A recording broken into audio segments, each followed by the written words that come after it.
purpose in my work. And I've realized that if I look at my work through the lens of ministry and realizing that there are ministry opportunities every single day in whatever line of work you do, and especially in politics, then you therefore can be a minister. And I think about that story, and I think about you guys here. And I want to encourage you by saying that God has a plan for your life. Maybe you aren't supposed to work in politics like I do, but maybe whatever you do, it could be something totally different, business or a teacher or law enforcement, first responder, military. There's all kinds of things that you can do, but do it unto the glory of God. And in that way, God will bless your work. Look at it as a ministry. And guys, we are in a very pivotal time in our nation's history. And there's so much going on right now. We need a generation of warriors to fight the culture war. If someone would bring me some water, that would be helpful. Didn't plan on being this parched when I got up here, but that's just the way it goes sometimes. But here I was, at this pivotal point in my life, and I recognize that you're in a pivotal point in your life. And you can make all the difference. Thank you so much, sir. Thank you so much.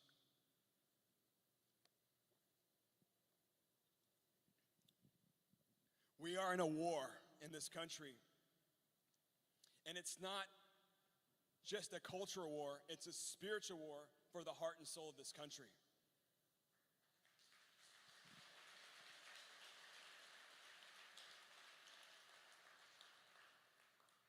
China is building up economically, making deals with our allies and adversaries alike to displace the US dollar as the world currency. They're building up militarily, not just to take over Taiwan, but to take on America's might. It's now been proven that the coronavirus, COVID, people call it the China virus, was founded, it was birthed out of the Wuhan lab of virology. And when they found out about it, they unleashed it on the world. China is very nefariously working to destroy America from within. They're fighting America from within. One of the ways that they do that is through TikTok. In their country, they're very strict with the algorithms and they only allow educational content. But in this country, they push gender dysphoria and they push self-harm ideology on our young people. It's corrupting them. And fentanyl. They're pushing fentanyl right across our southern border. And just this last year, we had 107,000 people die from fentanyl overdose. Absolutely terrible. Our country spent over $130 billion on Ukraine's border, but we can't spend $5 billion to secure our border. What's up with that?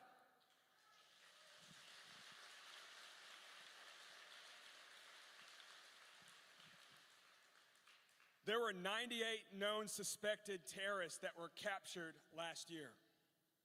98 known suspected terrorists that were captured last year. That's too many, and that's just the ones that we know about. Our border is wide open. How many of you have seen Sound of Freedom? Just about everybody in the room. Well, it's shined light on the sex trafficking, especially with minors, that's been going on for a very long time. It shouldn't be happening. It shouldn't be happening. And since Joe Biden took office, there have been 7 million illegal immigrants that have come into our country. That's one too many. And where are they going exactly? Well, they're going to places like Colony Ridge. Colony Ridge is in the news lately. It's just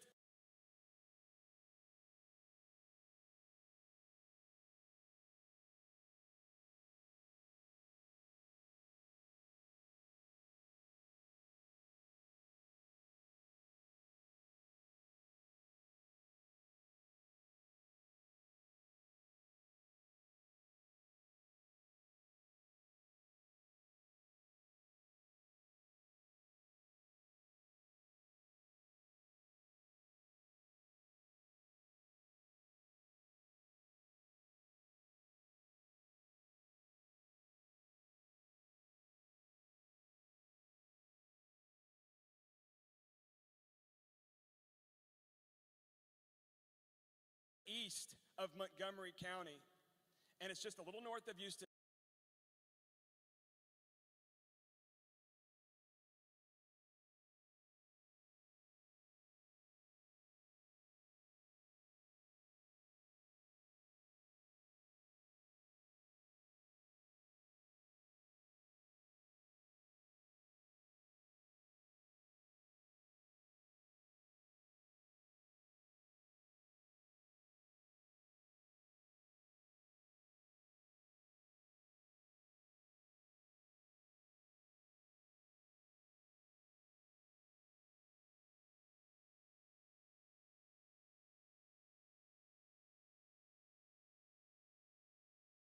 In a place called Liberty County. 70,000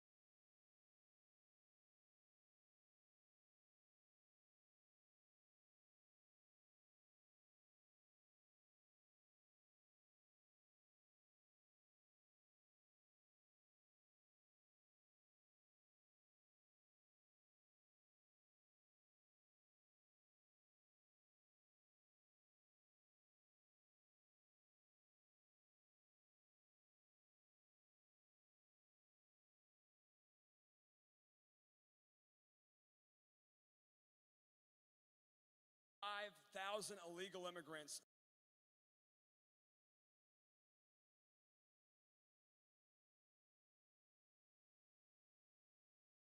there. 4 cartels are operating out of there. It's a hub.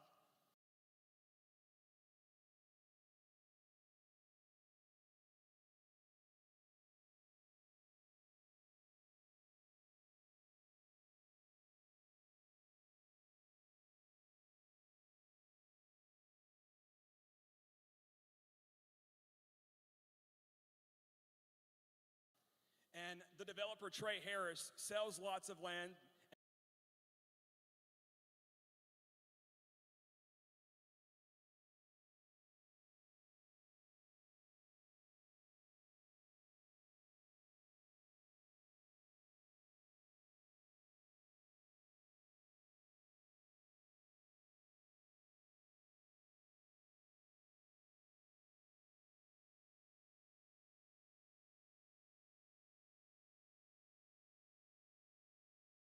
And they're very underdeveloped land. There's dogs running around without collars.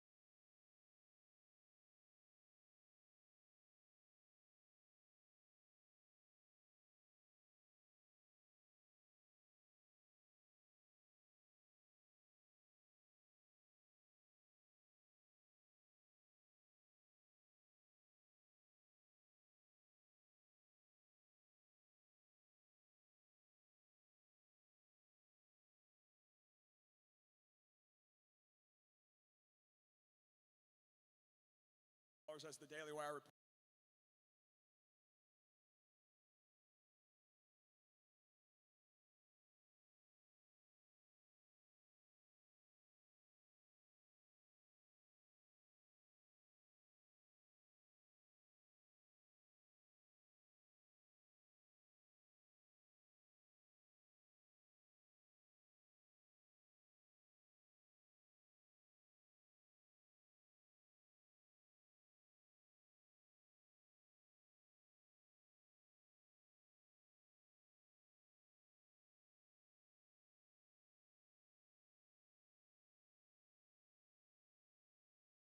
reports.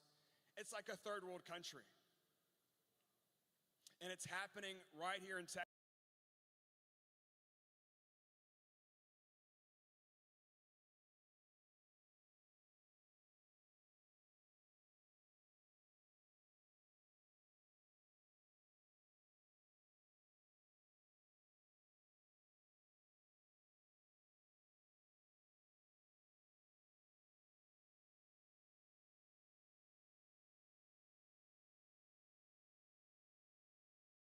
And it's happening all over the country. They're going all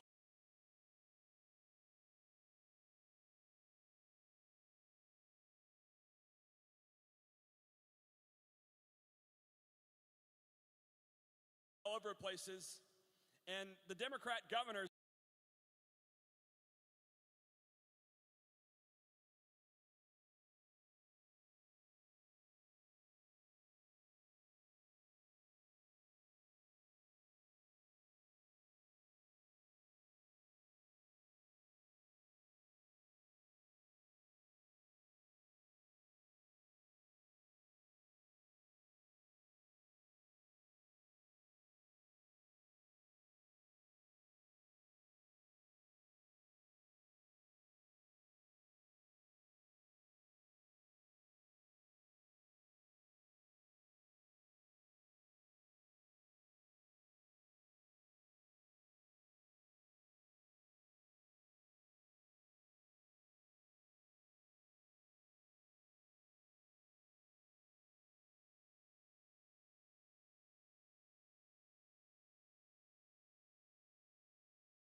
They love it when it happens in red Texas, but they don't like it so much when it happens in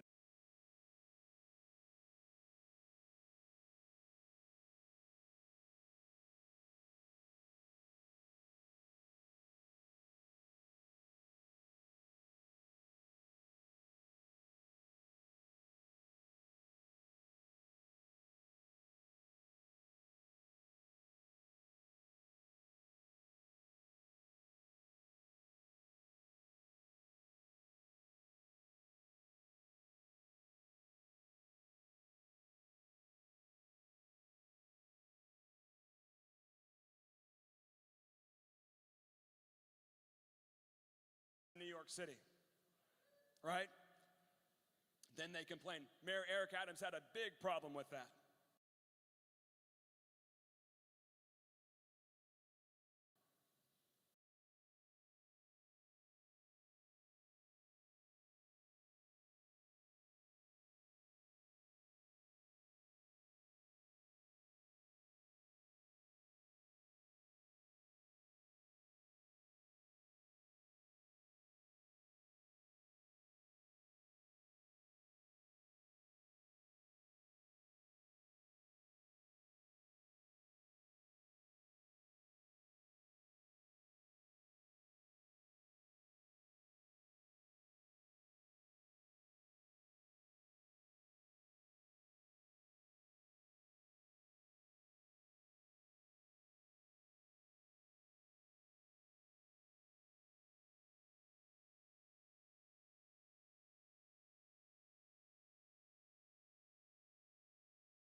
And so we're in a very tough situation in our country.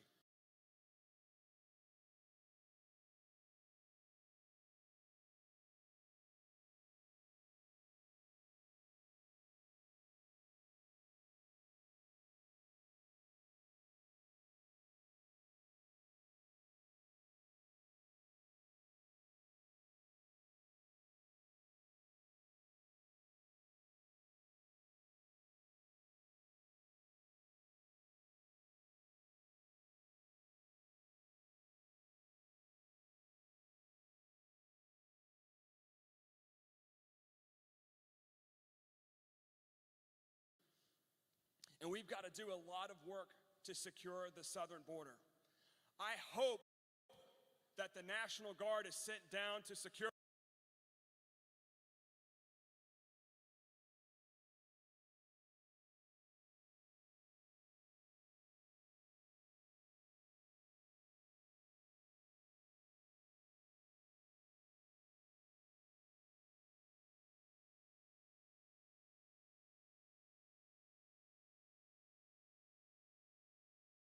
the southern border.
The LGBT trans issue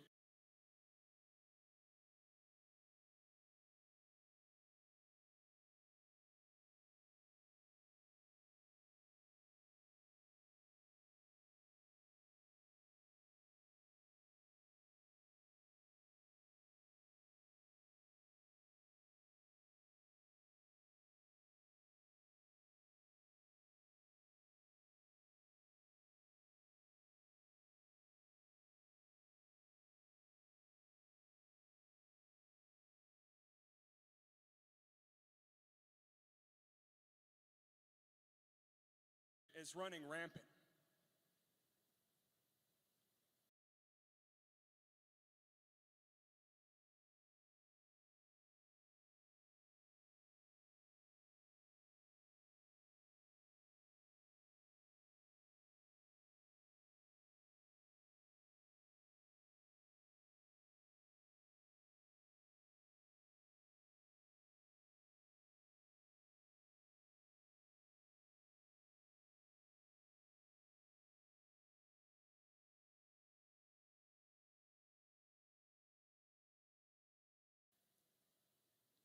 Of course, China is the one who's pushing this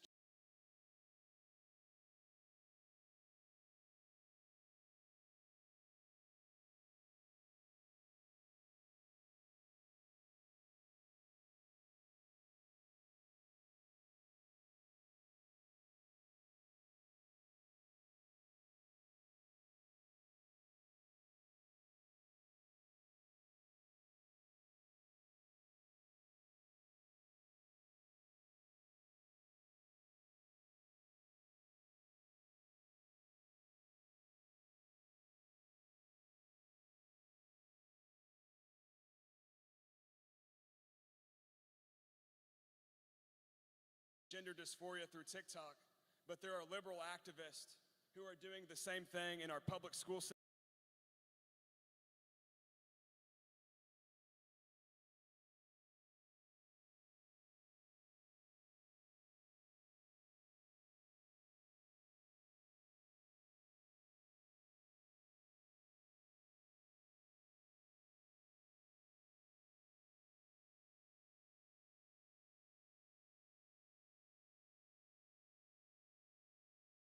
Systems and on TikTok, and it's corrupting the minds of our youth.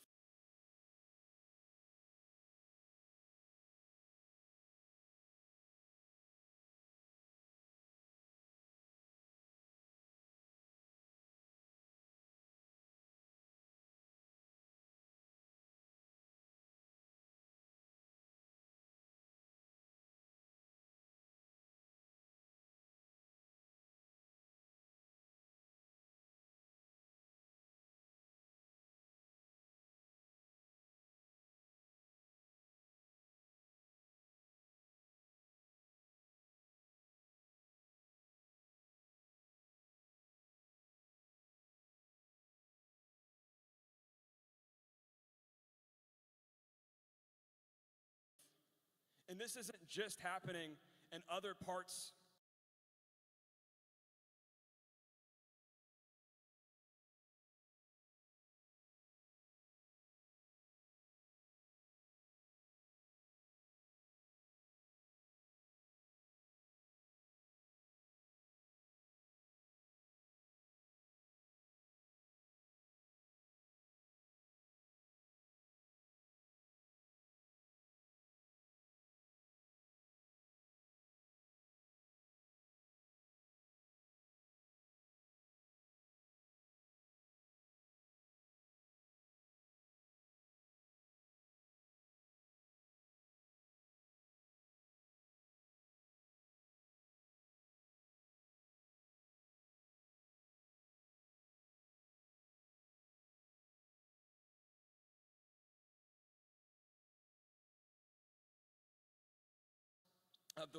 of this country. You know, just up in Willis, there was a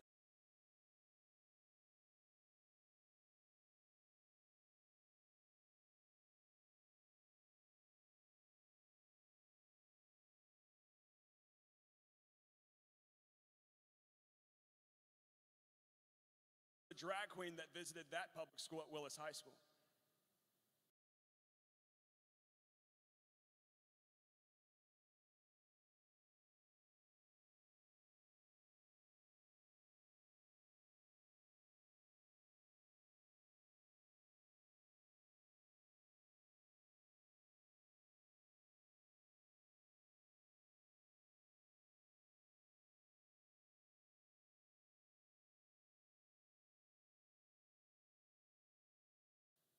And in other states, they're pushing Lupron.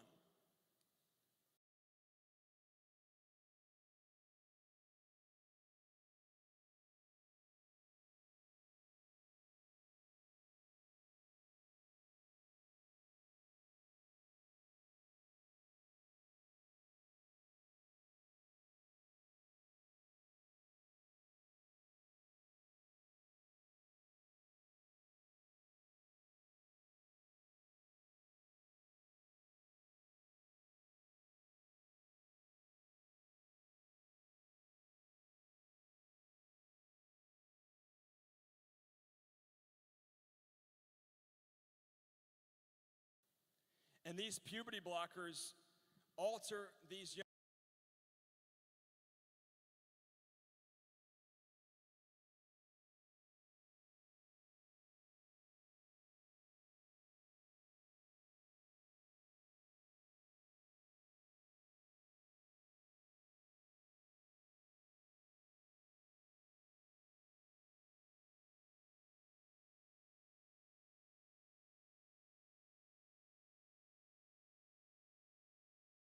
girls who take this for the rest of their life, where they're not able to have children, and it has many other ill side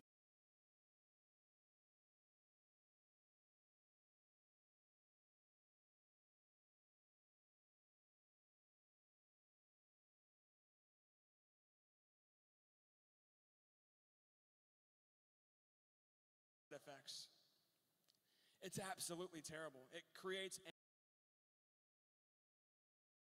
anger and confusion. It's wrong. It's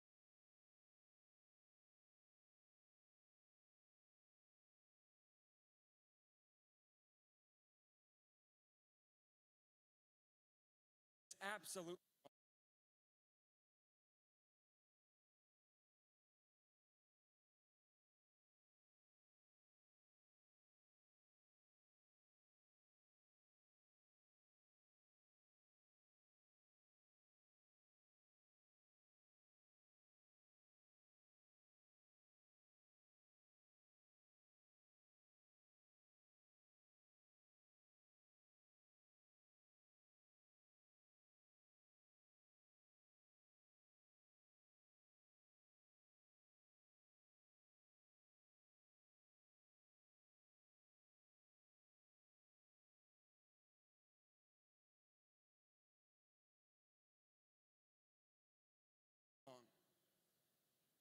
Shouldn't be happening.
And the last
same last name, enters the race.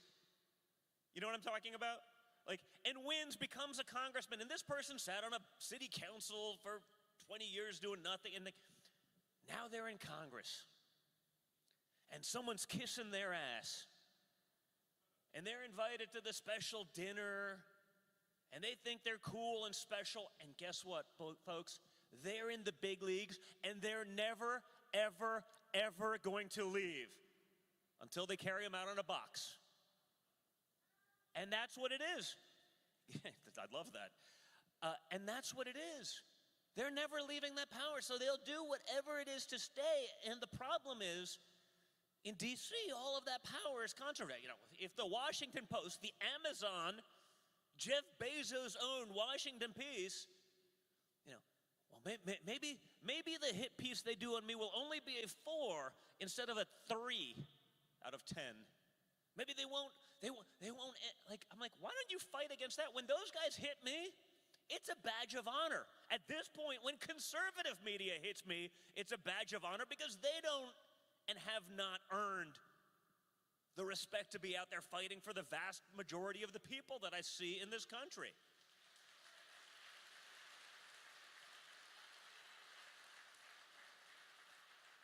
You know, and you get it, you understand it. Because I look at, you know, I came from a business background, unlike Hunter. He's just made a lot more money because, you know, it's nice to be able to sell out your country. In my next life, I want to be a Democrat because you can be literally insane. You can do anything and there's no consequence. It's kind of nice every once in a while. I was like, you know, this week, you know, I apparently, you know, I guess did fraud or something. I was trying to figure out with my lawyers who the victims are. They can't figure it out, but we were hit by a New York City judge for all sorts of things because we paid back banks that we borrowed money from in full with interest. Like, I'm trying to figure out, like, what we did wrong. They can just disregard witness testimony from the banks in question that said, of course we do diligence on things, right? A judge can disregard a broker in Palm Beach, Florida that says Mar-a-Lago is worth X and say it's worth 1% of X in his mind. And just doesn't matter. We'll disregard all of that stuff. That's what we're up against, guys. If you think this is a moment where, well, you know, they just don't like Trump. No. This is the case study. Look at all the people they're going after. And I won't compare these people to my father, but like just as an example. Russell Brand this week, right? Last week, right? Strange, man. Russell Brand, just like Justice Kavanaugh, is apparently, according to these people, a serial rapist. That's terrible, obviously. Like, why didn't this news come out when he was like married to Katy Perry and one of the most famous people in the world? I'm trying to figure that out, you know, because you'd think if someone was so terrible, you'd have a problem with them prior to them just being like, I don't know, let's call out vax mandates. Let's call out Big Pharma. Let's call out the hypocrisy. Let's call out the war machine. No, but they didn't have a problem with them before that. As long as you're doing their bidding or agnostic, you can do and live a very peaceful existence. You know, I saw Jaco Bouillon's in here earlier. I know he's done some Jaco, are you in here still? No. Done some incredible work as it relates to human trafficking and child sex trafficking across the world. I've known him since probably, you know, early 2015. That's about the time I met Tim Ballard. I met Tim. I heard the story. You've all seen the movie at this point, probably. Right? Yeah. So I introduce Tim Ballard. I was like, listen, I don't make many calls to the White House. Again, I'm not Hunter. If I get involved, it becomes a problem. But I was like, this one is like, you know what? Even in the insanity of the world that we were living in at that time, I go, I mean, we should all be able to agree that, like, trafficking of children for the purposes of sex is a bad thing, right? Like, you would think that we live in a normal world. You would think that would be 100% in a country where political victories are won on like the margin of basis points, 0.02% difference. But you'd be wrong. You'd be wrong, folks. I made that phone call, told my dad, I was like, listen, you realize like there's a problem, right? You know that something, but until you actually get it, you have no idea the scope. Like, of course there's bad people, but you thought of it as like tens of people, not tens of thousands of children, right? So you start hearing about the numbers like, hey man, Dad, you gotta meet this, because this is a guy working in the federal government, working for these things, doing these things. Meets with my father, and this is when I knew we're actually fighting evil on the left. It was the first time. And listen, at this point, they'd already tried, I had met him. I didn't make the call till a little bit later. And, they had already tried framing me for Russia. I was still naive enough. Even in Russia, when they're trying to put me, I guess in the electric chair, I was like, well, if the FBI says, like, something's wrong, there must be something wrong. They must be trying to do good, right? If the CIA is saying these things, now I realize none of that is even remotely true. In fact, it's probably the opposite, just like, again, concerned mothers going to a PT meeting are domestic terrorists. I mean, I can't stress that enough. If that point in and of itself does not get you thinking about just how far we've fallen as a nation, I don't know what will. Because again, it's not like it's like some left-wing magazine that wrote this. This is the head of the FBI. Our Department of Justice that seemingly has been weaponized against all of its citizenry, right? We talked about the judge in New York, but it's no different than the judge in D.C. They find the most vicious one, and all the January 6th people get in front of that one, and they get to find them and throw them in jail for years, because they took a selfie inside the velvet ropes. By the time they got into Congress, they didn't even know they weren't supposed to be there. They hold the exculpatory evidence for 2 years. Doesn't matter. So I introduced Tim Ballard kind of de facto to the White House, and was like, you guys take it from there. And they form a committee to look into the trafficking of children and sex trafficking of minors. And they do a press conference, and they're going to fund it with like, what was it, $200, $300 million, something like that? And I'm like, this is great. And the left was losing their minds. Remember that one? How dare they do? I'm like, what? Like, seriously? Yeah, I mean, they're covering for their friends at this point. And, again, those things, like every other conspiracy theory, when I say conspiracy theory, let's call it the truth prior to others actually acknowledging it. Right? Like, no.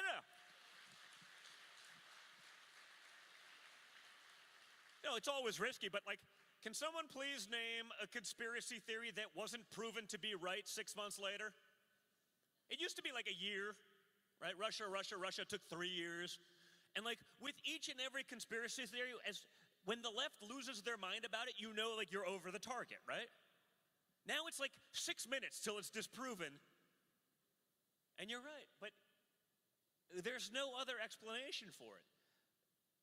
Each and every one has been proven right. Your conspiracy theorist friend is owed major apologies by the major institutions in media who have lied to us for decades.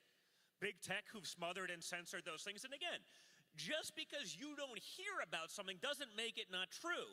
Big tech is a $1 trillion industry, weaponized and designed to smother anything that isn't in lockstep with the Democrat Party.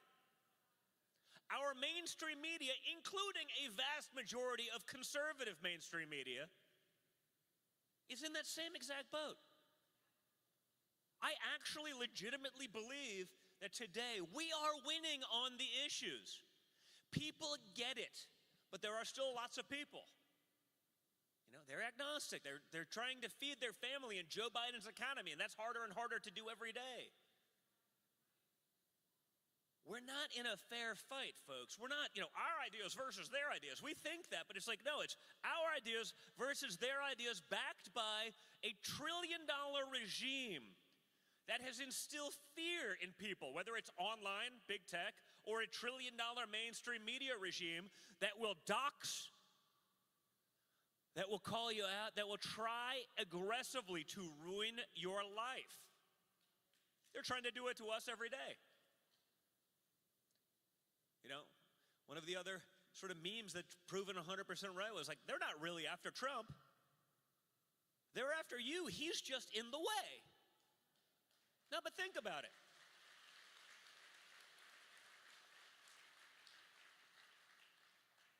What is it now? I think it's total offenses, what, 750 years plus the death penalty. I mean, that's kind of a big one.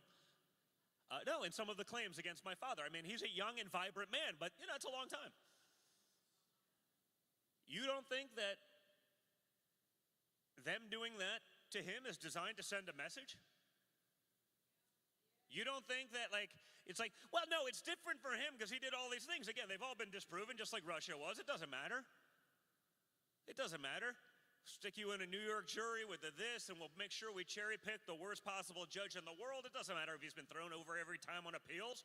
They got the appeals court too, and if you're on a jury, you know, even if you think it's ridiculous, is it worth your social credit score going down in New York where you'd be thrown out of your schools? You'd be tarred and feathered in a PTA meeting if you're the actual person on the jury that was like, listen, it doesn't seem like there's anything wrong here. You know, again, it's not like we haven't been doing business in New York for 30 years. It was only when we put the little R next to our name that it changed. You know who I did my first political fundraiser for ever? And this is a hard one for me to actually admit out loud, but Andrew Cuomo. Yeah, no, seriously. His mother and my grandmother used to sit next to each other in the hair salon in Queens growing up. And if you're in New York real estate and it's the attorney general, that's the person that literally has to sign off on every one of your offering plans, right? You build a building, you're going to sell unit 502, they've got to sign off on it. That's how the system works. You have to play that. I've been a lifelong conservative. It doesn't matter. My first political fundraiser was for him because that was the way it worked. We understand all these things. Trump understood all those things. That's when he called out Hillary. Like, oh, you're yakking about all these things, but like you did nothing to change them because your donors do exactly what I do. I'm just man enough to call it out. I'm not going to be the hypocrite about it. But in those areas now, whew, you know how to stop the looting in Philadelphia? Give everyone a MAGA hat. No, come on. They'd be in jail in less than a minute. But, you know, now I read the headline. It was this week. I think it was the looting in Philadelphia was because people needed, they were looting for bread. I'm like, last time I checked, and I don't go there often, but my daughter does, Lululemon doesn't have a lot of bread. Because I'm looking at the store, I'm like, there's not a lot of bread in a Lululemon. There's not a lot of bread in the Gucci store, and yet everyone seems like, unless you're eating Gucci loafers, which you're probably not. But this is the insanity, you know, I remember mostly peaceful protests in the summer of love of 2020, at least that's what I was told. It didn't seem like that on TV, but I'm not an imbecile. Because there were buildings burning in the background, but it was mostly peaceful. Then the reporter who's saying it's mostly peaceful gets hit in the head with a brick. Like, doesn't seem mostly peaceful. But again, it doesn't matter. So that's why we have to get involved, guys. I get it. They've made it very difficult for people to want to stand up because you get picked out. They'll target you. They'll go after you. They're going to make it uncomfortable. You know how much more uncomfortable it's going to be if they win? You know how much more uncomfortable it's going to be for your children when they don't have, let's call it the freedoms I guess we thought we had. It's not real, right? Just like, again, you know, even me, even with what they were doing, it took me a while. I will say, you know, one of my biggest regrets, like early in my father's presidency, was like, as I mentioned, it was like, you know, when they tried targeting General Flynn, because I'm sitting there like, wow, the FBI said it, the CIA said something, there must be something to it. But I knew the man, and I was like, fine, I'm not going to come out against him, but I'm also not going to be in there fighting and defending because like, there's got to be something to it. And again, There doesn't have to be anything to any of it. So what we have to do is we have to get uncomfortable. We have to be unafraid. If they can put out one man by himself, they can take him out. They did it to the most powerful man in the world. They did it to my father. Now again, all of those things are lies, but it doesn't matter. Just like all the conspiracy theories that are proven true, we should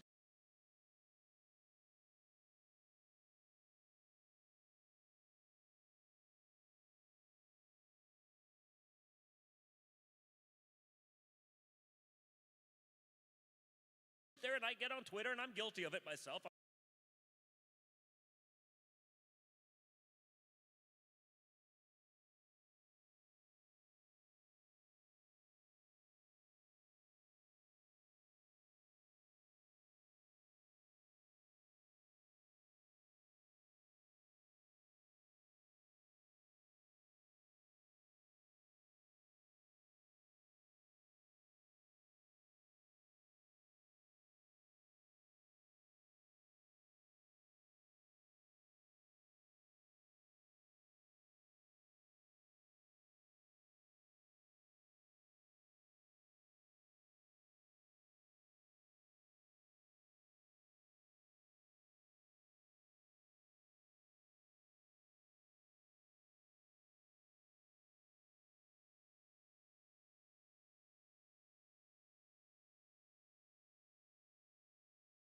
I'm not pretending I'm immune.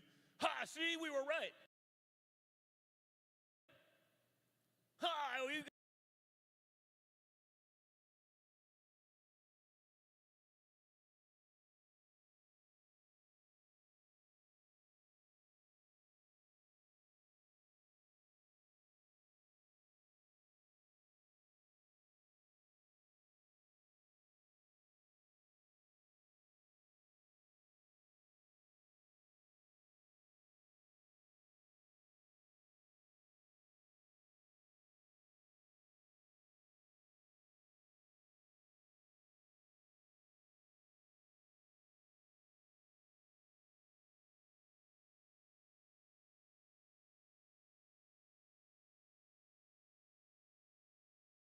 You guys are stupid. We knew all along. But guess what?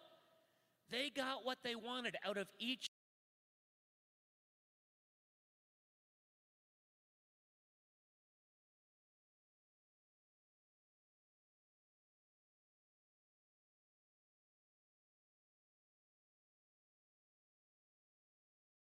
and every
one of their lies.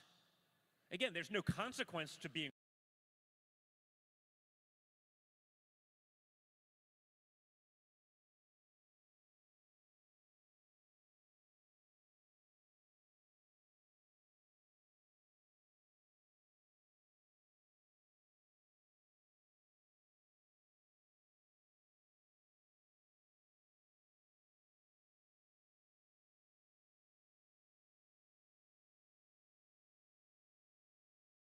wrong.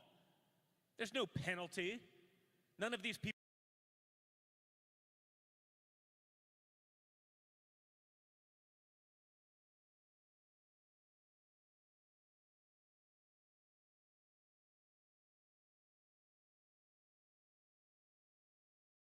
get their lives back, their homes back, the years they spend in prison back.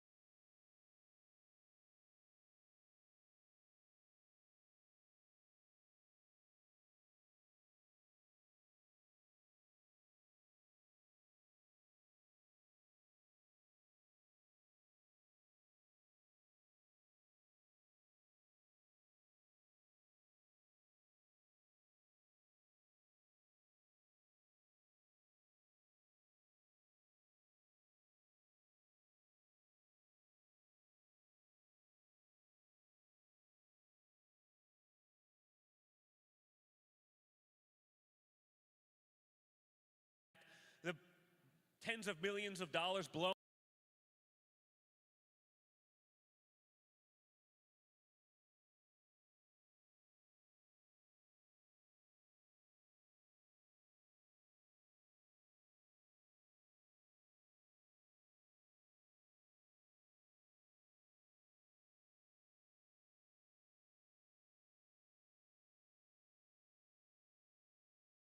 on legal fees to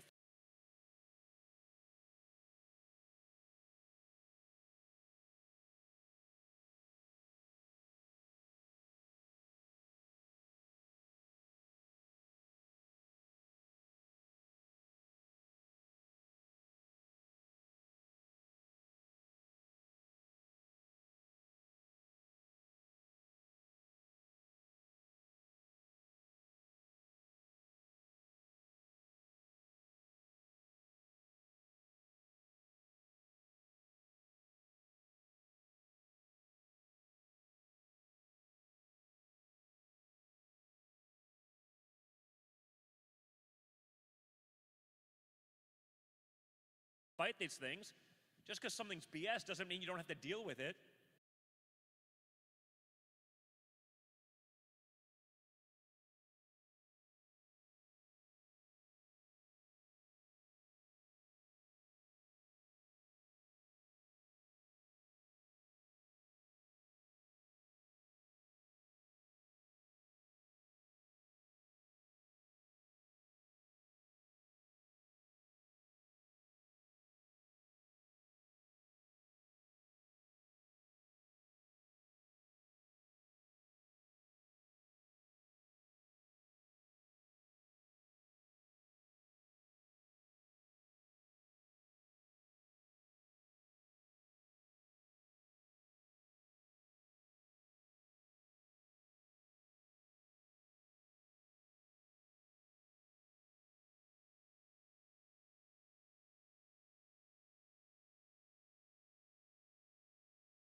And 2 years later, oh, well, yeah, Fauci was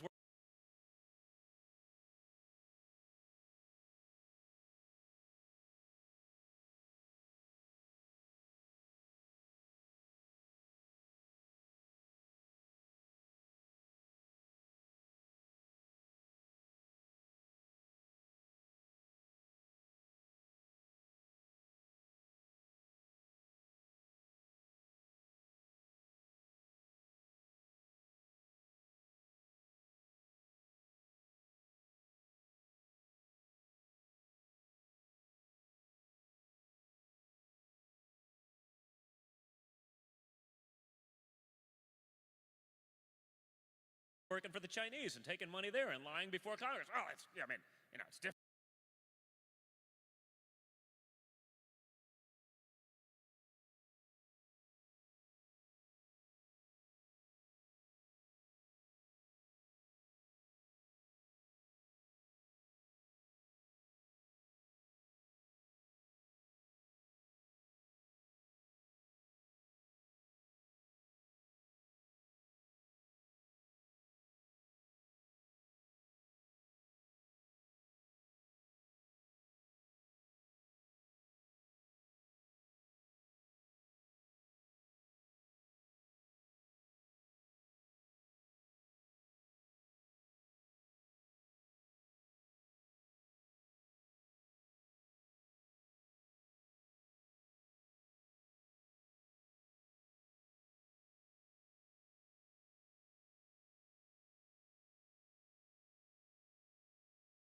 Right? It's fine. We need to get in the game.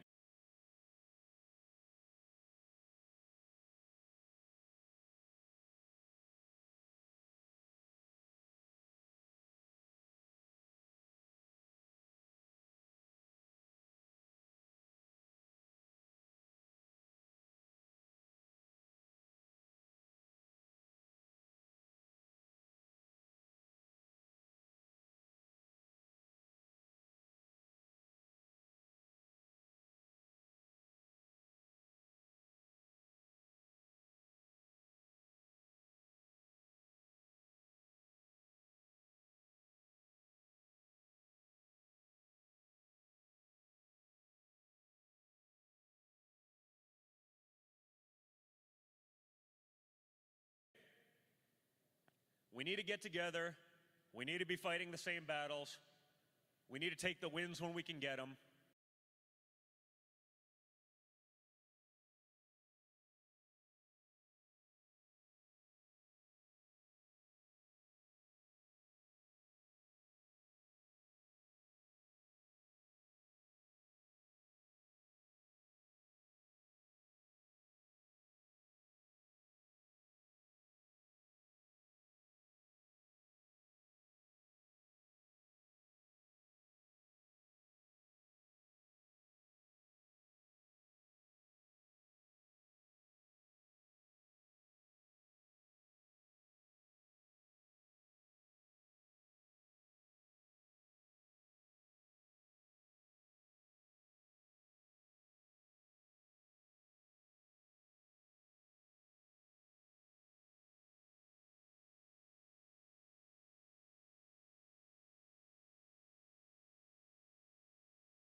And that's why it's important for us to all get together right now and actually start fighting this battle. They're loving what's going on right now. You know, the consultants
that are being paid very heavily.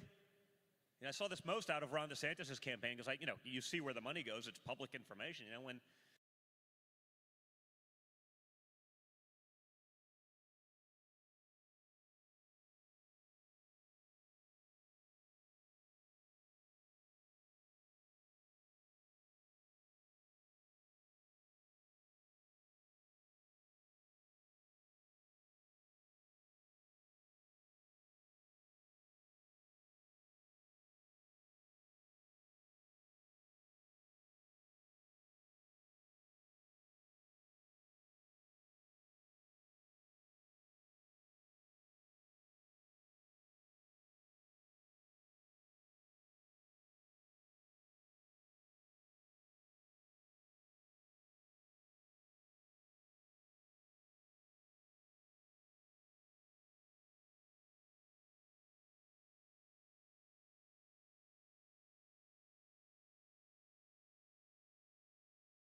big consulting firm, they take $60 million profit.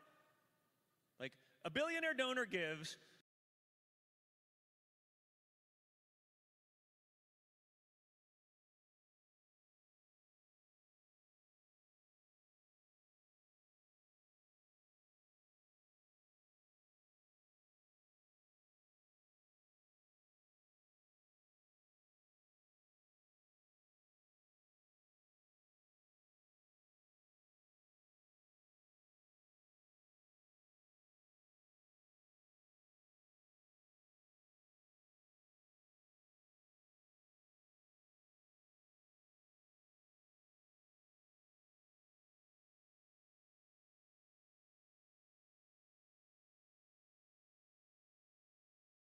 these guys take 25% of the ad buy for every commercial that's run, 25%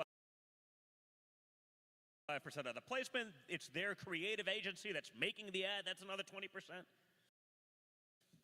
It's one giant grift.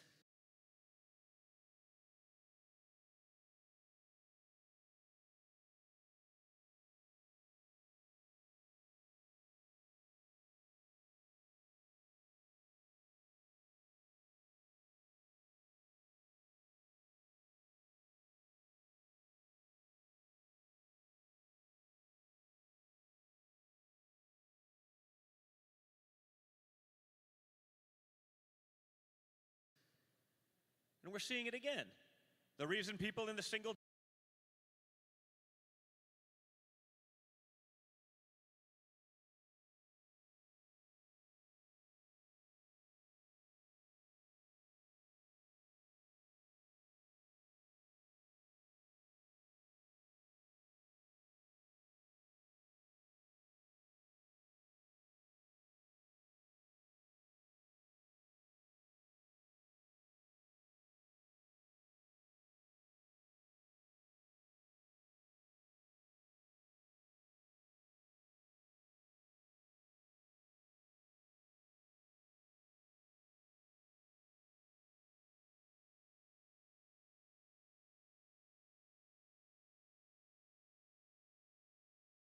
digits aren't polling, well, I can leverage this into a cabinet position. I can leverage it into a book tour.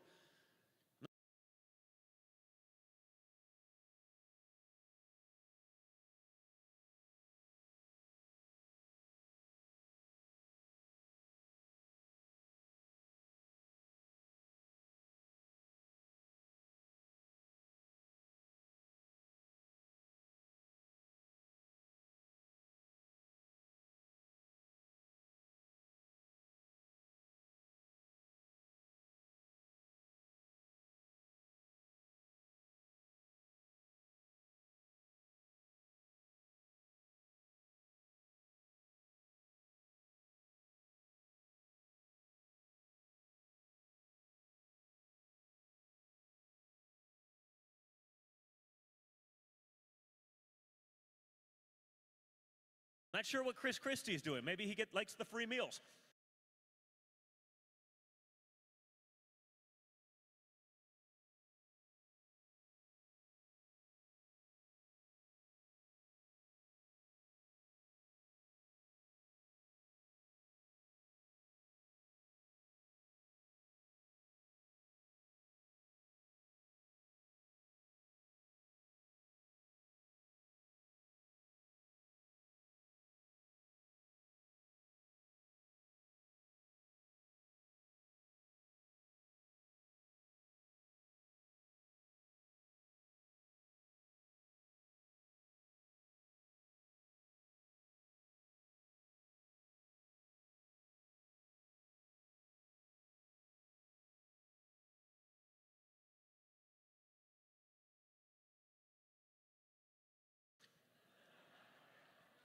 Listen, if you're Chris Christie, that's probably a significant motivator. It's not going anywhere.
he was very proud of his Donald Duck comments the other night. I was like, really? Like you're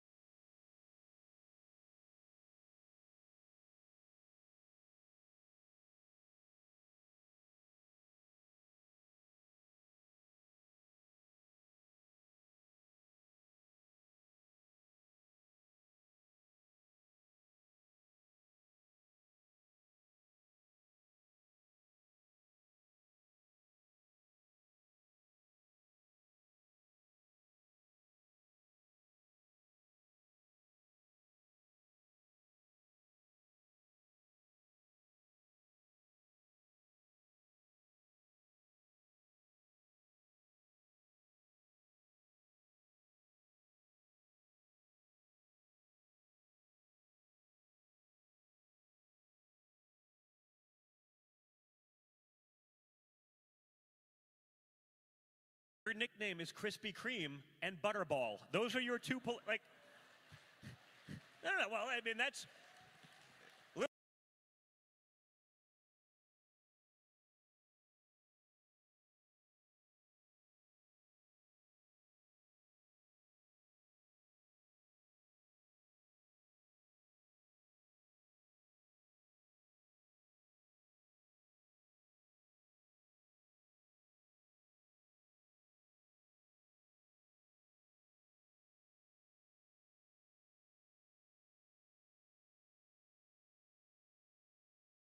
Literally, like behind closed doors, that's what people called him for years. I'm like, those are your names, and like the best you can do is Donald Duck.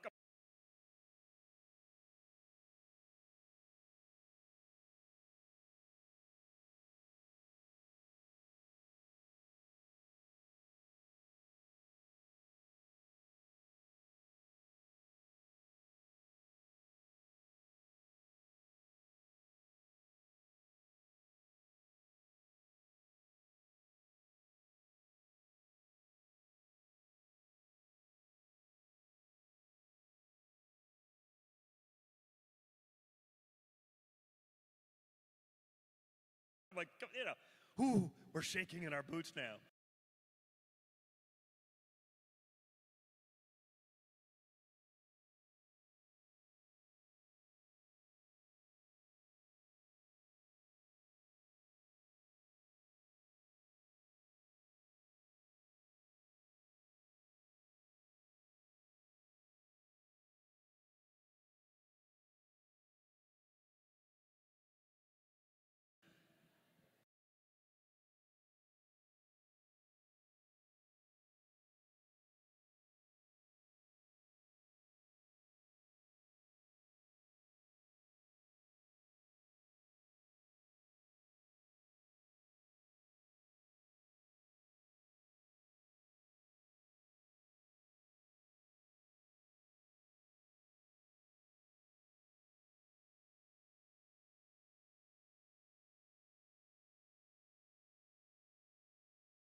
You know, I see. I like Donald Duck too, but my name's Donald, so it makes it a little,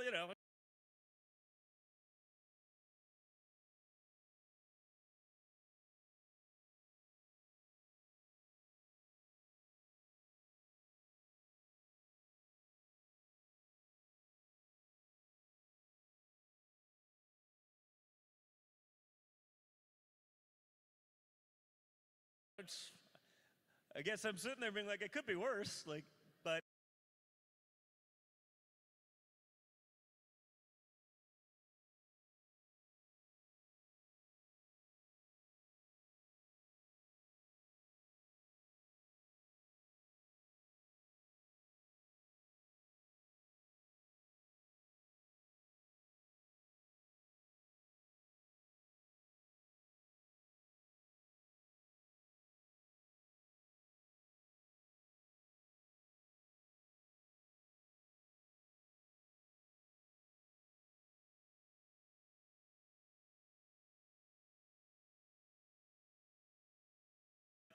you know, but this is going to keep going, and what they're going to make sure they do. And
why the Democrats are loving it, and why Joe Biden is posting Ron DeSantis clips, talking about inflation, is because they don't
And by the way, she has her own fights too.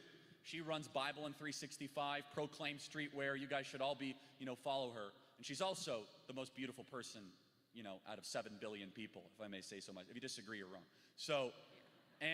But Erica, more than anything else, which is so hard to find, is that she's a fighter.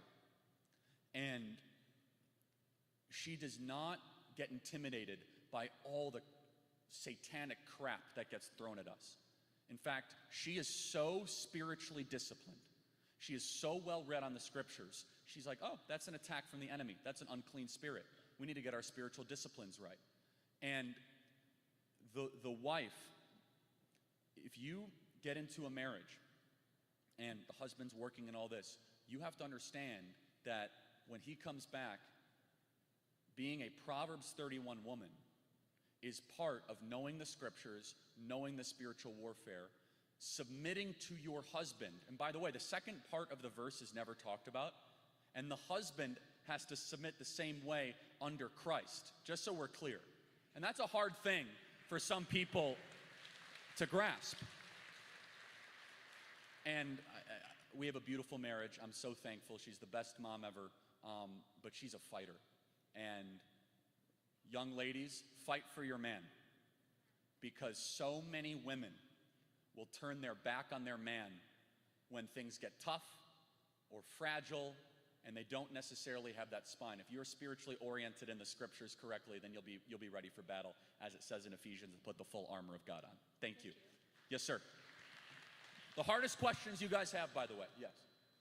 Hello, sir. My name is Joseph Damari, and we all live in America, and one of the defining qualities is that's kind of been like tied with the American identity is freedom. But we often forget to ask, what is freedom? And I have my own thoughts on it, but I'd like to hear your opinion on what is freedom. Yeah, great question. I don't know if you guys could hear that. The question is, what is freedom? It's a really important question. So I'm going to use the word liberty instead, if that's okay. They're synonyms, but they're not exactly the same thing. So here's a good question for you guys. Is it in the spirit of the founding fathers of liberty that you can do heroin on the side of the street? Yes, no, but it's freedom, right? Do what you want. Second question, is it in the spirit of the founding fathers for dressed up men to go dance in front of children at local libraries and call it a drag queen story hour? So the question then, it's not necessarily about doing whatever you want to do, however you want to do it, is that liberty or freedom must point to something virtuous. It is a means to a moral end. Liberty is doing the ability to be able to do what you ought to do. And yes, that means you must make truth claims.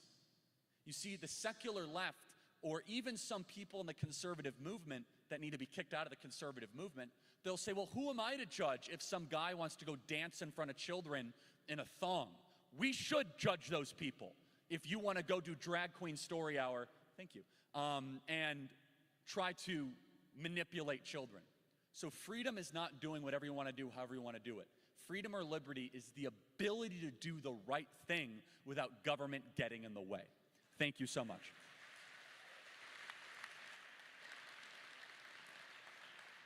Hi, Charlie. Thank you so much for being here today. Really appreciate it. So, historically, governments have taken into account the fact that whoever controls the culture controls the people. They've used the musical arts accordingly. It's obvious in Western society today that the left is using messaging in popular music to push their radical ideologies. What are your thoughts on how conservative musicians from all genres can gain the support needed to push back and promote music with normal conservative values? Yeah, so that's a great point. So I can't stand Taylor Swift, for example. Total waste of time. If any of you like Taylor Swift, you should stop supporting Taylor Swift. So, and I know some of you are ready to throw something at me. Look, she's an awful role model for young women, okay? You want to talk about a body count. Woo! Holy moly. So she's terrible. She complains all the time. I don't think her music's that good, but that's not the point. That's a little bit mean, but it's not good. But music, think about, she's supposed to be like the virtuous one in the American music, let's say, library, right? It goes from Taylor Swift, who's supposed to be the easy one to listen to, the family friendly, And then, I mean, you go like Ariana Grande, Nicki Minaj, not exactly pursuing virtue, right? Yeah, I'm gonna not express my opinions on country music because that will definitely get me kicked off the stage. But I will say that reading the lyrics of country music sometimes can be redeemable. The noise of country music drives me nuts, but that's a separate issue. So I know you're gonna, I'm from Chicago, can't stand it, it's awful, but that's a separate issue. But what creates good art? Let's agree on something, okay? Art needs to point at something. Art is not your own personal opinion. So for example, at the Guggenheim or whatever, one of these, hoity-toity places, they have this new piece of art, that's a black screen. And they call it Toronto at night. And here's my general rule of thumb. If I can do it, it's not art, okay? Or someone that like signs a urinal, okay? That's a real thing, start in 1920s. So how do we get music better in alignment? It's a really important question. So Mozart, Bach, Beethoven, they all wrote the same thing at the top of all of their composers. Glory be to God. All their music pointed towards the divine. One of the reasons why our art is just so awful is because what are we pointing towards? This is why Taylor Swift's music is steaming hot garbage. It's all about herself. It's not pointing towards anything. I broke up with my boyfriend. Okay, like that's weaponized narcissism with like chords. How about you talk about something above yourself? And this is the problem with Western art, is everyone thinks about your feelings, yourself. The greatest artistic achievements were when the artist decided to take themselves out of the picture and they looked at something that they wondered at. As Aristotle would say, wonder is the beginning of philosophy. And so, how do we reclaim the arts of the music? We have to support creators, but more importantly, we have to get our philosophy right. Ask the question, who are you glorifying with this practice? To whom are you dedicating it? And from there, we'll start to get, hopefully, more morally redeemable and beautiful art. Thank you. Appreciate it. Next question. Good evening, Mr. Kirk. I'm Nick Walker, president of TPUSA at Sam Houston. See, you should all be a Turning Point chapter leader. Love it. Yeah, it's a lot of fun and we're making a lot of difference. My question for you, sir, is what advice would you have for young activists? Oh boy. Stay engaged, do not allow the bad guys with their weaponized name calling to get you down. And honestly, reach out for as much mentorship and help as you can from the older generation. We have an amazing audience on the Charlie Kirk Show, and so many people email us saying, Charlie, I wish I could be a mentor. I wish I could help. And so that would be my advice, is reach out for advice, reach out for support from the amazing patriots, in Harrison, Montgomery County that want to be able to support you, and stay involved with Turning Point USA. If you stay involved with Turning Point, we have members of Congress, state reps. Turning Point USA is jet fuel on somebody's political career. God bless you, man. Thank you. Sir. Yes, ma'am. Hello, my name is Danelli Rios, and I attend YWLA in Aldine, and I have a lot of friends that they identify as transgender, and I am trying to, I guess, kind of like convert them. And I would like to know how to combat it and how to try to convert them, pretty much. First of all, you have a really sweet way about you, and so you're going to be a lot more successful than I would be. Let me just put it that way. Yeah, it would not go well for me. So let me just give you some advice, because you have a really, really good way. I would basically be like, stop being something you're not, and I'd probably get expelled from the school or something. So here's what I would do. I would try to find resources or help that do not affirm them. This idea of affirmation is so clinically unsubstantiated.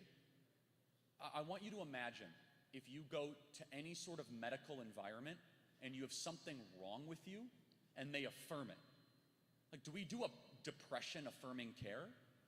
Or cancer affirming care? Or tumor affirming care? These people have something wrong with them and they need to find help. So that's what I would do. And then I would just love on them. Love on them how Christ would. But that does not mean to affirm the sin. So this is one of my favorite passages in the entire Bible is John 8, which is quoted all the time by the weak Christians, right? Where they'll say, you know, let the first among you cast the first stone. But they don't tell you the end of the story when Christ goes up to the young woman, the prostitute, and he says, sin no more. How many times do we do that second part? Where we say, okay, yeah, no one is the judge, but do we tell people to stop sinning? So just love on them, tell them the truth, be compassionate, loving, kind, pray for them, but do not make excuses for them living in error for who they really are, because they're living a lie. God bless you. Thank you. Okay, so I have two questions, kind of. So one is, real quick, are you familiar with G.K. Chesterton? Very, yeah, I quoted him earlier. Okay. So I really admire his view of like society and how it should be structured, and like specifically in his view of economics. Got to get to the question. I'm running out of time. Oh, okay. What do you think of G.K. Chesterton's view of economics?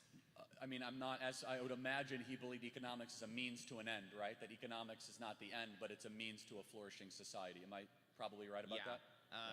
Yeah, he believed in a lot of and in kind of a like welfare, but with a very Christian viewpoint. So yeah, I'm not as on board for that, but yeah, so. Okay. Thank you. Yeah, I mean, just to expand that, I believe in charity, not welfare. Charity is for people that need help and need support, but people game the system and they create entire lives of living off the government when they're able-bodied and they could work, and we shouldn't put up with that. Thank you. Yes. If it's okay, I'll go another 10 minutes, guys, if you're willing to sit through it. So yes, okay. Good evening, Charlie. My name is Byron Waring. I go to Alpha Omega Academy in Huntsville, Texas. Very good. It is a moderately large Christian private school, and it's wonderful. My question for you this evening is this. What would you say to young men who don't necessarily want a wife or children or to extend their family? Yeah, they're wrong. Thank you, sir. Yeah. Thank you. Yeah, read the Bible. Be fruitful and multiply. Get a wife. And so this is a very important question. This is a really good, I'm not even making fun of you. It is worse for society for men to be alone than for women to be alone. I agree. Think about it. It is not good for man to be alone. Think about this. Adam had God. And even though he had God, it was not enough. He needed a partner. And so, yeah, men should go get married, and that sort of thinking is exactly one of the reasons why we have the moral crisis that we have. So, thank you. I guess we can only take one more. Yeah, go ahead. Hello, Mr. Kirk. I just wanted to thank you for being a massive influence in my life. Thank you. It's inspired me to, at the age of 21, run against Cecil Bell Jr. here in Texas House District 3. Praise God. Great. Thank you. So, my question goes along with the lines of, I go to the clubs, I get to meet the big wigs here in Montgomery County, but I'm like a mythical creature to them. They like my ideas, but they'll never repeat them to their friends. So how do we, as young conservatives, get the old guard to recognize us and actually take us seriously? It's going to be a challenge you're going to have, right? Which they inherently don't listen as carefully because they think you're young, but also use it to your advantage. You talk to a lot of the patriots in this room, they'll tell you that they are desiring for younger blood in the GOP. And so while there is opposition, I believe and I think you guys would agree, there's twice as much potential support for being a younger voice than there might be opposition. You're gonna have to fight through that, which means you're gonna have to dress in a suit and tie to anywhere you go when you're running for office. Not a joke. Do not give them an excuse as a young person to say you're not taking it seriously. You must show up early to every meeting.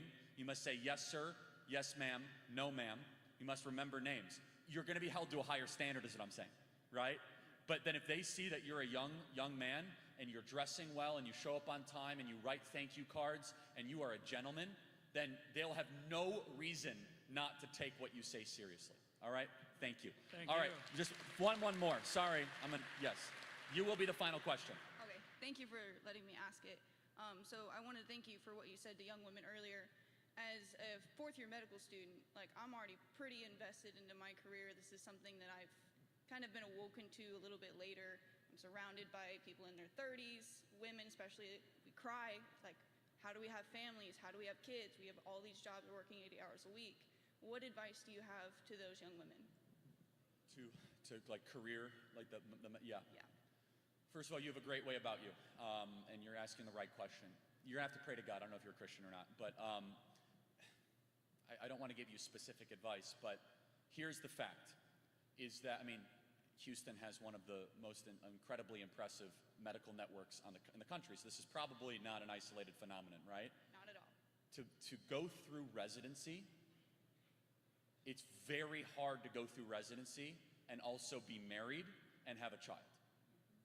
And the uncomfortable truth is you're probably gonna have to choose. And you might say, but I could do both. Maybe you can. I'm telling you, I get a lot of messages from 37-year-old nurses that are freaking out, right? And I feel bad for them. I have a heart for them. So I don't really know what to tell you. My advice is you have to know what you want most, and then you should prioritize that. But obviously, I bet you have a lot of medical debt, a lot of education debt too, right? So. Yeah, I actually signed a contract for 14 years with the military, so I can't get out at this point. Well, we serve an almighty God, and so, but look, the sooner that you say, this is what I want, more than that, that's a good thing, right? Don't delay, don't punt on it. So, thank you very much. I appreciate that. All right, in closing, everybody, if you guys would do me a favor, we do 3 podcasts a day. If you would subscribe to our podcast, The Charlie Kirk Show, it's always from a biblical, pro-conservative, hard-hitting approach. You guys all have phones. I know you do. So if you take out whatever podcast app you have, Apple, oh yeah, there it is right there. So yeah, I was 30 pounds heavier in that picture. So that's what happens when you have a child and eat lots of carbohydrates. So you follow the QR code. I would deeply appreciate it. You hit the subscribe if it's an Apple iPhone. It's follow in the upper right-hand corner. Android, you weird people, you guys could figure out how to do that. I'm kidding. All right, in closing, get your life right with Christ. Know what worldview that you are following. And this generation, Generation Z, it's going to be up to you guys. I'm millennial, so I'm now passing the baton to you guys in some ways. And I believe firmly, those of you that decide to get involved with Turning Point USA, start a high school chapter, start a college chapter, we have all of our booths outside. I want you guys to bum rush that table, sign up, it will change your life. If I said something, it's like, boy, I want that purpose, I want that meaning, we can help you guys. At Turning Point USA, the biggest events, the most impactful type of stuff on the ground. And look, we live in a great country, everybody. Praise God, we live in America. It's gonna be up to us together to save it. God bless you guys, and thanks for having us tonight. Thank you.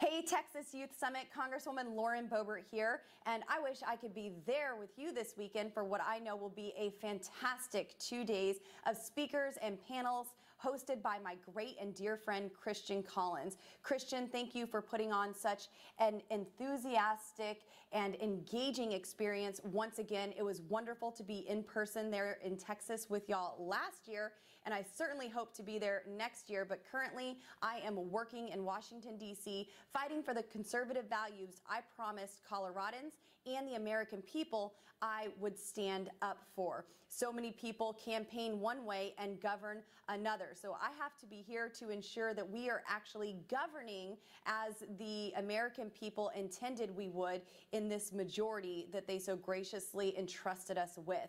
It may take more work and hours than we hoped it would, but I'm committed to cutting our federal spending, holding the Biden administration accountable, and delivering on the promises that I've made. I will not back down. I have proven that I am a fighter. I will always speak up for you. I know there are many of you in this room who can't necessarily vote for me, but in Washington, D.C., myself and many other colleagues throughout our nation are voting for you on a regular basis. Now, before we dive into things, I do want to make sure that you hear something directly from me as well. It has been kind of a difficult and certainly a humbling past few weeks for me in ways I had not anticipated, and certainly I'm not proud of. I want you to know that I am truly sorry for my actions and any burdens that may have been caused towards you. In my position, it's all about levity and gravity. I am here to ensure that gravity is not placed on any of you, the American people, that every decision I make brings levity and alleviates the burdens in your life. And so I'm asking for forgiveness and grace as I work to rebuild trust. I've worked hard since stepping into the political arena to inspire and motivate young conservatives just like you all across the nation. But in an evening of weakness, I guess you could say, I let you down. I've certainly learned some humbling lessons, and I hope that there's a silver lining from some of this ordeal. And I hope that that silver lining is that you'll see that we all have our shortcomings and understand how important it is to always, always keep your eye on Jesus, no matter what may test you. But in the event that you or myself may stumble, know that He is there to pick you up, put you back on your feet, lead and guide you into all truth. I have spent years of my life ministering to troubled women and telling them the importance of mercy, grace, and forgiveness, redemption, personally introducing women to the God who could turn their shame into glory. And I still stand by that message today. And I refuse to hold myself to a lower standard because I know that our Lord is good and His mercy endures forever. I believe in His grace, and I still believe in the power of redemption. And I know it may not happen overnight, but I promise I'll work every day to earn your forgiveness and your trust and certainly make you proud. Now, when it comes to the substantive work that I've done in my job with fellow patriots in Congress this past year, there's a whole lot to be proud of. In January, I followed through on my promise to change the way Congress works during the Speaker's nomination. It made the DC establishment uneasy. Face it, they don't like change. But I came to Congress to be a true voice for Americans, not to make friends or stick to business as usual. In fact, I've come to realize that either you leave Washington, D.C. a hero, or you hang around long enough to be a part of the establishment problem. We passed rules during that speaker's fight like single subject legislation, mandating 72 hours to read a bill before voting on it. What a concept. No more passing a bill to find out what's in it. We also passed rules like allowing any member to bring amendments to the House floor on legislation and even reforming a corrupt earmark system. As part of the new changes, patriots like myself, Matt Gaetz, Eli Crane, Andy Biggs, we fought to bring back the Holman Rule, which allows us to target bureaucrats, that unelected fourth branch of government, really, that abuses the separation of powers, who are pushing a woke agenda on Americans instead of simply doing what's right.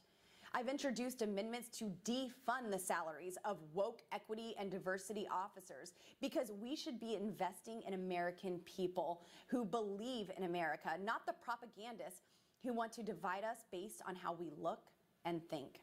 When the Biden administration continued to attack the American oil and gas industry, House Republicans led the charge to fight back by passing H.R. 1 through the House. Our bill to unleash American energy producers includes My American Energy Act, which supports our oil and gas producers in rural Colorado and across the country while driving energy costs down. Think about it. We need to be energy secure. We need to pursue energy dominance. We could be liberating our allies throughout the world, exporting freedom with our good, clean energy that we produce right here in America. Now, when I talk to voters of all ages, some of their biggest concerns are the inflation that's been driven out of control by Joe Biden and his Democrat cronies and finding more affordable housing options. Well, one way to make housing affordable again is to lower inflation, is to make living affordable again and stop the reckless spending in Washington, D.C. Now, these two issues that I'm talking about here, the cost of living and energy, they aren't separate. We need to make it more affordable to simply live in this country, and that starts with unleashing the American roughneck to bring our energy costs and gas prices down and actually cutting how much the federal government spends. And in case you forgot, we're now $33 trillion in debt. That's not a number that will be paid off by the Joe Bidens and Nancy Pelosi's of the world. Those trillions are now on the backs of millennials and Gen Z voters just like you. And beyond that, it's on the backs of our children and our children's children. The demands from lobbyists and special interests in D.C. to keep spending are powerful, but they won't sway me. They can make political threats, but I've always believed doing the right thing means doing the hard thing. That's why I've continued to fight for 12 single-spending individual appropriations bills and to end the decades of reliance on omnibus bills or continuing resolutions to fund our government. We even got 4 of those bills to come to the House floor just last night. This is a huge accomplishment since we haven't had 12 individual appropriations bills since the 1990s. You deserve leaders who listen to you and will protect your financial future, not the swamp creatures who thrive off our nation's addiction to printing more money. As a member of the House Oversight Committee, I've worked to hold the Biden crime family accountable and expose their decades of corruption. The only thing Joe Biden and Hunter Biden have ever sold out are access to our government and you, the American taxpayer. Just this week, we saw bank wirings from Chinese nationals that showed hundreds of thousands of dollars being sent to Hunter Biden with Joe Biden's home address listed on the paperwork. And the media and the Democrats still want you to believe that there's no evidence of corruption. The reality is the amount of substantive evidence we've discovered and presented to the American people is overwhelming. This corrupt, compromised resident of the White House needs to be impeached. Texas Youth Summit, I can't tell you enough what an honor it is to be serving in Congress and to be a strong and unwavering voice for your values every day. I've proven that it's possible to stand tall on your principles and get meaningful results for the country at the same time. I certainly haven't always been perfect, but I've always been fighting for you and your values. I'm thankful for your support, your grace, your love, and your incredible dedication for our country. It is wonderful to be with you virtually. I look forward to seeing you in person. Christian Collins, thank you again. And just a little shout out, we have a VIP special guest there with you this weekend, my very best friend who lives right there near the Woodlands, Miss Tara Sutton. So Tara, take care of my people, give them all a big hug for me, and I will see you all very soon. God bless.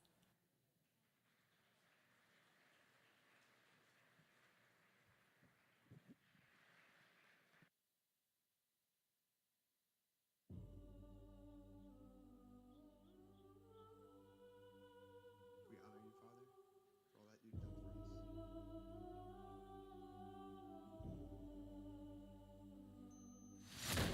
Chief Division Counsel and DOJ have approved a no-knock breach. We want the subject to be on display, doing the walk of shame, full visual impact. Any questions? Are we becoming a police state?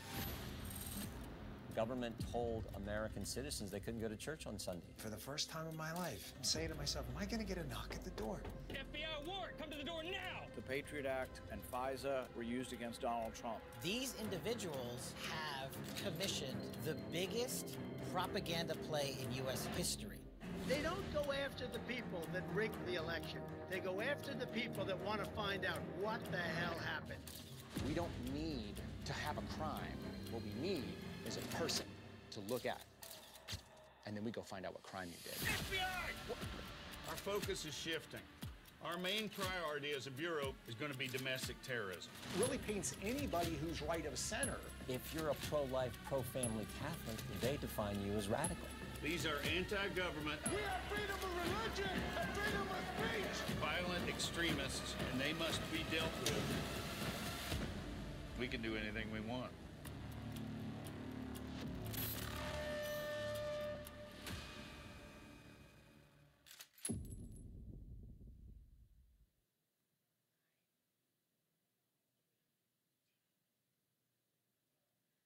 Hey everyone. I hope that didn't scare you too much. My name is Debbie D'Souza. I'm the other half of the D'Souza. I just want to say this movie is going to be in theaters for 2 nights, starting October 23rd and October 25th, Wednesday. And if it does really, really well, it could come back. So you guys fill up those theaters. We do things a little differently now because of the censorship. We actually buy out the theaters ourselves, and then we just rely on all the patriots to go and just fill up the theaters for us so that you can get the word out. Dinesh can't be here tonight. He's in Illinois, but I just wanted to tell you guys that we are facing a crisis in this country like nothing we've ever seen. When political opponents get imprisoned or targeted for simply having a difference of opinion, that, my friends, is a police state. And they may argue, oh, you know, who's the one doing it? Who's the one behind the police state? Well, who's the one imprisoned? Who's the one getting all of the indictments? It's not Biden, right? So the Democrats definitely take part in making sure that conservatives do not have a voice. And I love seeing so many young people out here because I know that you are the future of this country and you are going to keep it from becoming a police state. I was born in a country that is now a police state. I was born in Venezuela. And I will tell you that the parallels are stunning.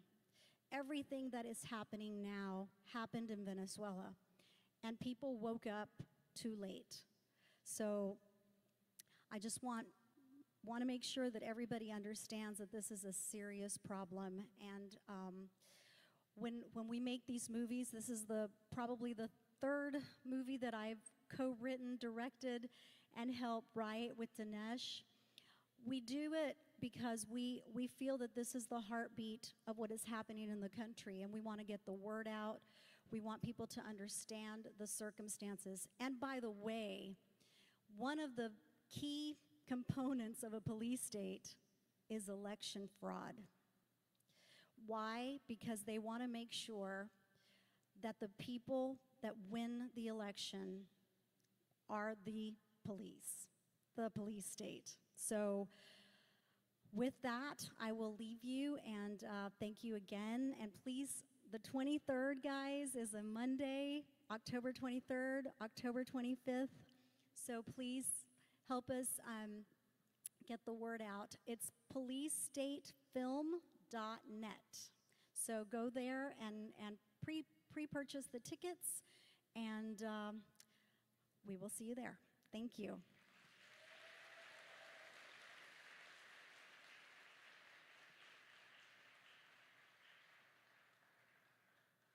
Abby, thanks so much for joining us. I think what we need to recognize is that there are walking wounded among us. Freedom is never more than one generation away from extinction. We're talking about, over 60 million babies that have died. As a therapist, I think more about the emotional consequences of this. It pits women against their own children. And of course, that's going to create a deep wound inside of them because abortion is so incredibly unnatural.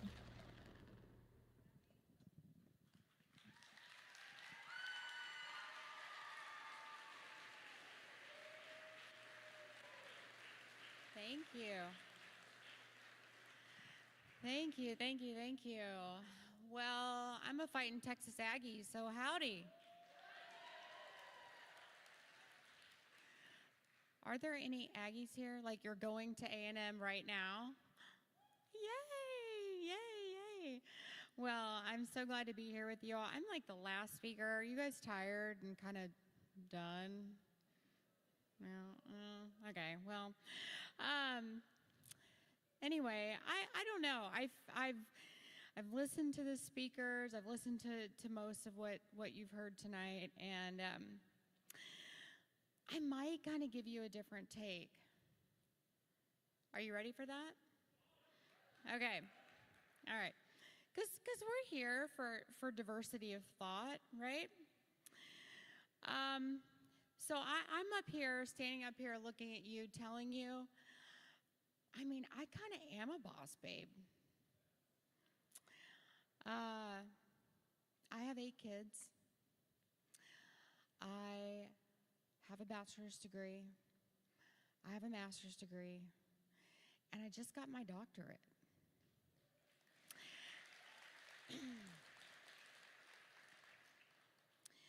I successfully am the CEO of 2 nonprofits, 2 multi-million-dollar nonprofits. I'm a therapist. I'm a successful therapist. I have an amazing husband. And I'm not here to tell you that you can do it all at one time, but I'm here to tell you, don't limit yourself. Because God does have an amazing plan for each of you. And He does want you to live out that plan. And your path may look different than someone else's. But don't ever let someone stand up on a stage and tell you what you can't do. Always go to the Lord and ask Him what He wants you to do. That is what we need to be doing as Christians. I think a lot of times in our society, and I see this all the time on social media, we look to the internet, we look to influencers, we look to podcasters, we look to social media, we look all over the place looking for opinions, looking for information. We're looking to people to tell us how to live our lives. Well, I'm telling you, you need to open up the Word of God. That's the instruction book that will tell you the best way to live your life.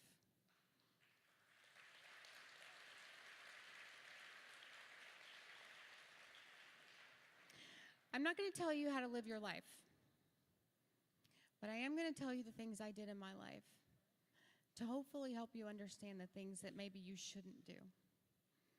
Every single person that stood up here on this stage tonight has a dark history, and they haven't shared that with you. They've all told you how you should live your life. But I'm going to share with you some of the things that I did in my life, because I think vulnerability is important. I was raised in a Christian home, probably like many of you. And we didn't talk about abortion. We didn't really talk about social issues. When I was 20 years old, I found out I was pregnant for the first time. I remember taking that pregnancy test. I found out it was positive, so I took like, I don't know, 6 more because I thought surely that first one was wrong. And they were all positive. And I went to my boyfriend at the time, and I told him I was pregnant. And he said, "Oh, don't worry." He said, "I know what to do. I know where to take you. I've taken other girls there before." And I would really like to tell you that I looked at him and I said, "God, you're a piece of crap." Or, "Gosh, maybe we should think about having this baby. We've been doing really adult things in the bedroom, so maybe we should consider making an adult decision about the child we've created." Or I would really like to tell you that I picked up the phone and called my parents. My parents who had loved me my whole life unconditionally, who really deserved to know what I was thinking when it came to the life of their grandchild, but I didn't do any of that. I just said, "Okay." And I made an appointment, and we went to Houston, and he dropped me off on the curb. And I went in, and I don't remember how far along I was. I don't remember if I had an ultrasound. I don't remember much about it. But I remember it was very painful physically. And I woke up in a recovery room. And I remember being escorted out of that recovery room and into the clinic waiting room. And my boyfriend wasn't there yet.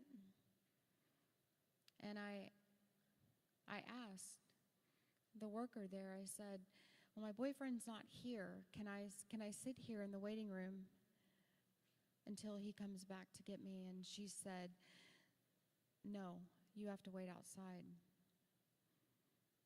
And so I did. So I went to wait on the curb, and he picked me up, and we rode home in silence. And I never talked about it. We never talked about it again. And I thought, okay, that's it. I had my abortion. This is going to be my one mistake, and I'm never going to be in this situation again. And my parents are never going to know, and my parents are still going to think that, I'm abstinent and I'm not engaging in sex, and that's what I need them to believe, because they've raised me to be this good little Christian girl, and I was on birth control, right? And so I'm not supposed to get caught, but I got caught in my sin, and so an abortion fixed it. And so I just stuffed it down, and I thought I'm never going to have to talk about it again, and my parents are never going to find out. And a year later, I was introduced to Planned Parenthood. I did not have my first abortion at a Planned Parenthood. I had it at a private clinic. And I was introduced to Planned Parenthood, and that was when I first got involved with them. I got involved with them as a volunteer, and I graduated from school. I went to work for them. And a year after I was working for them, I got pregnant again. Same guy. And by the time that I found out I was pregnant, we were no longer together, and I didn't want to have any connection to this guy again. And I was already working at the clinic, so choosing an abortion for the second time was easy. But this time, I thought I would have a medication abortion, the pill abortion. We told everybody it was natural. We told everybody this was an easy type of abortion. And so I got the pills. I took the first pill in the clinic. The first pill that you take, I was 8 weeks pregnant. And I took the first pill in the clinic. Now, the first pill that you take is what actually kills your baby. So I took the first pill, and my baby was dead. And then a day later, they had given me 4 pills to take at home. And so I took those 4 pills. And what I had told all these other women, and so then what I believed, was that I would just have some minor bleeding, some minor cramping. It wouldn't be any big deal, just like a period. But that's not what happened. Within about 30 minutes of taking those pills at home, I began to hemorrhage. I was bleeding profusely. I began having pain unlike anything I'd ever felt before in my life. I'd never had a baby at that time. I'd never delivered a child, so I didn't realize that the pain I was experiencing in that moment was actually labor pains, because I was about to deliver a child, a dead child. And so I made my way into the bathroom. And I was sitting on the toilet, and I was bleeding so much. And I was in so much pain. I remember I was sweating. I was hurting. I'd never had pain like that before, where I was sweating from pain. And I was in so much pain, I began to get sick. I began to get nauseous, and I began vomiting. And I thought, I need to get in the shower. Maybe if I can just get in the shower and I just have warm water pouring over me, maybe that will make me feel better. And so I did. I got in the shower, and I had this water pouring over me. And I felt this excruciating pain in my abdomen, and all of a sudden, I felt my baby come out of my body. And I heard it. I heard it hit the shower floor.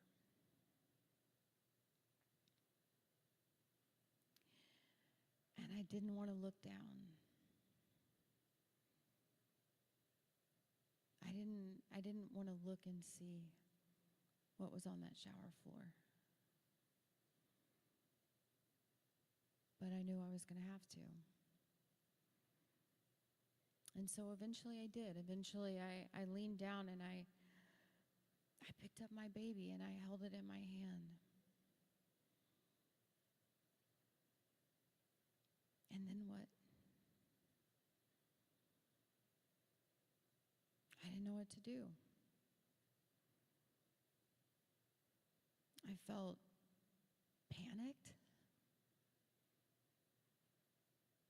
I thought, this is not supposed to happen. I didn't know I was going to be holding my child in my hand.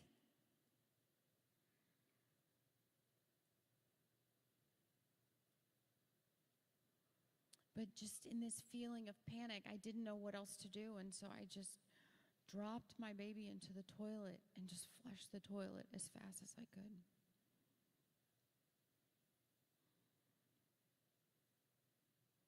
And that was it.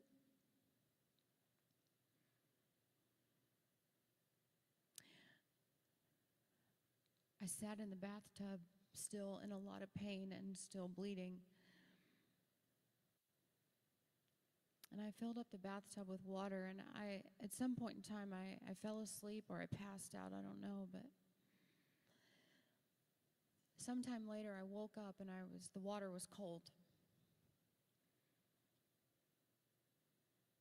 And I was horrified when I woke up because the tub was just full of blood. It was just red.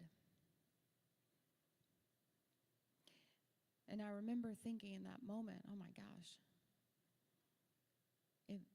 it looks like I'm in the middle of a crime scene. And I thought,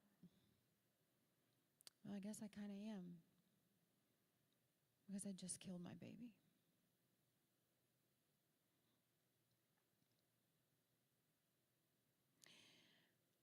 crawled out of the bathroom, crawled out of the bathtub. I laid on the bathroom floor.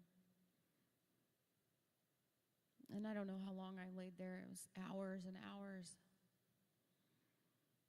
And I remember thinking, I'm going to die here. This is how I'm going to die. And I prayed and I prayed that it would not be my parents who found me.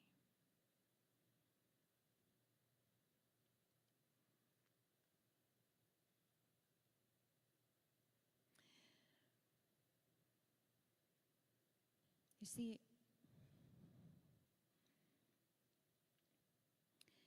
these decisions that I've made in my life,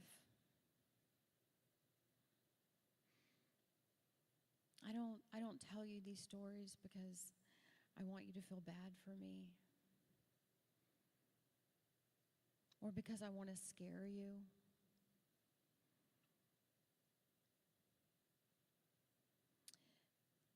I tell you these stories because I do understand the culture that you're living in today.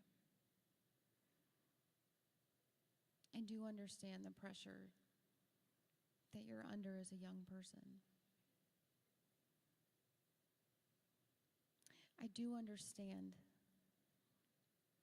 that as a Christian today, as a young person who is a Christian, as a young person who believes in God, you're swimming upstream. I get that. The reason I share this with you today is to encourage you to keep being countercultural. Because, friends, you don't want this story.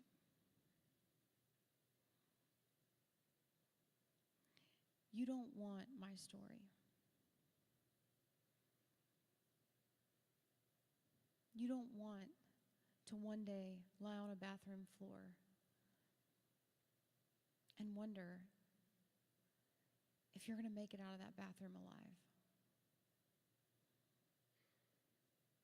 You see, there are some of you right now that are probably struggling with issues in your life. I'm not blind to that because I struggled with issues when I was your age.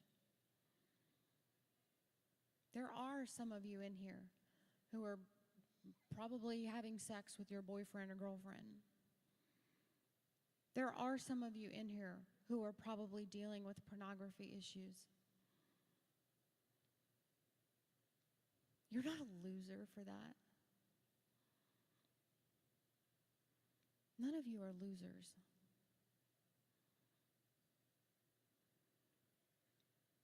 You're just sinners, like me, like every other person in here.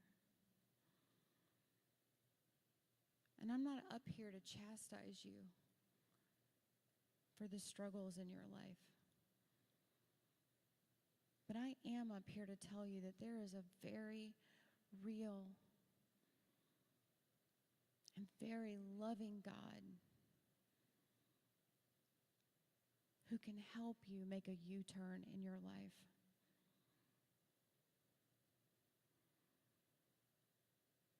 And gosh, I wish I would have made that U-turn in my life before I was responsible for killing 2 of my children. Before I was responsible for working at Planned Parenthood for 8 years of my life and facilitating over 22,000 abortions. God, I wish I would have made that turnaround.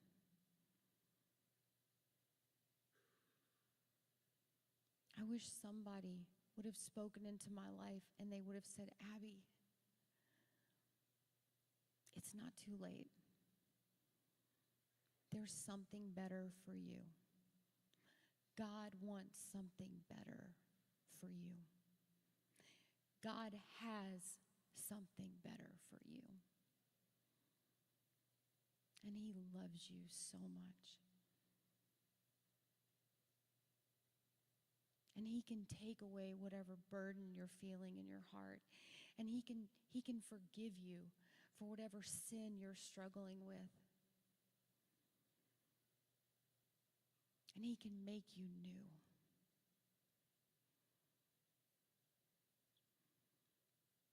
He can renew your soul.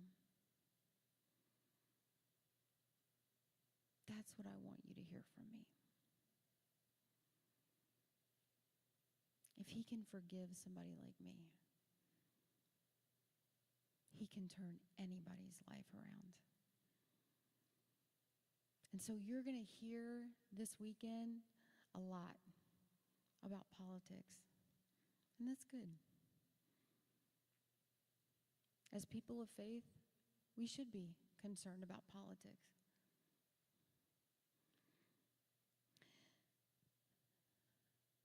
But at the end of the day, it is not going to be politics that changes this culture. It is not.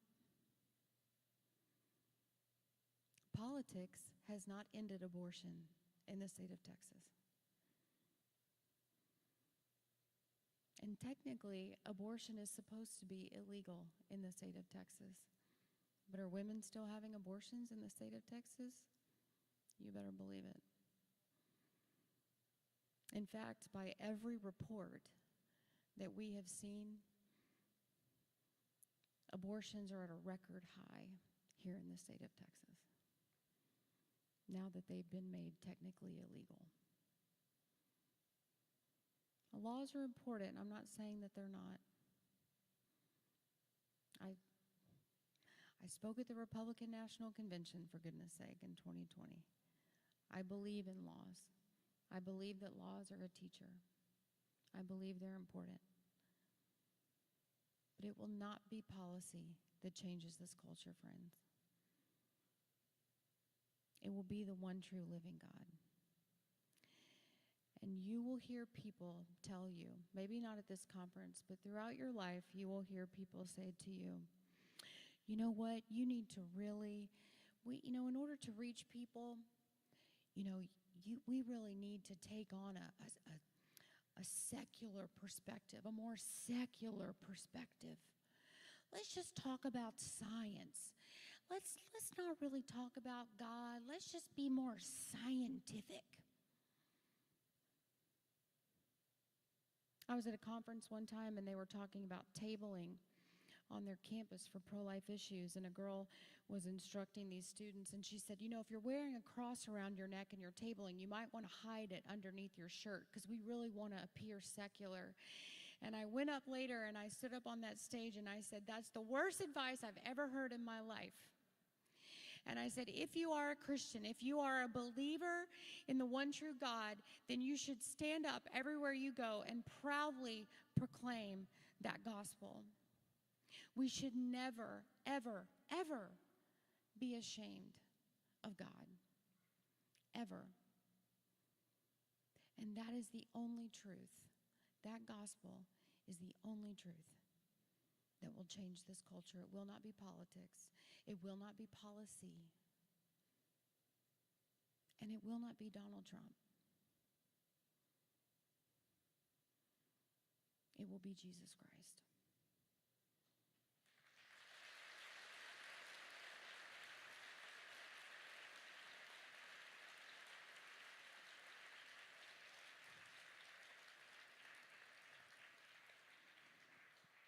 So if there's one thing that you hear from me tonight, it is this. Know that there is always a better way when you look to the Lord. Know that there is nothing too great that you can ever do in your life that the Lord can't turn around and use for his glory. And everywhere you go, be proud of the one who gave his life for you. God bless you, and thank you very much.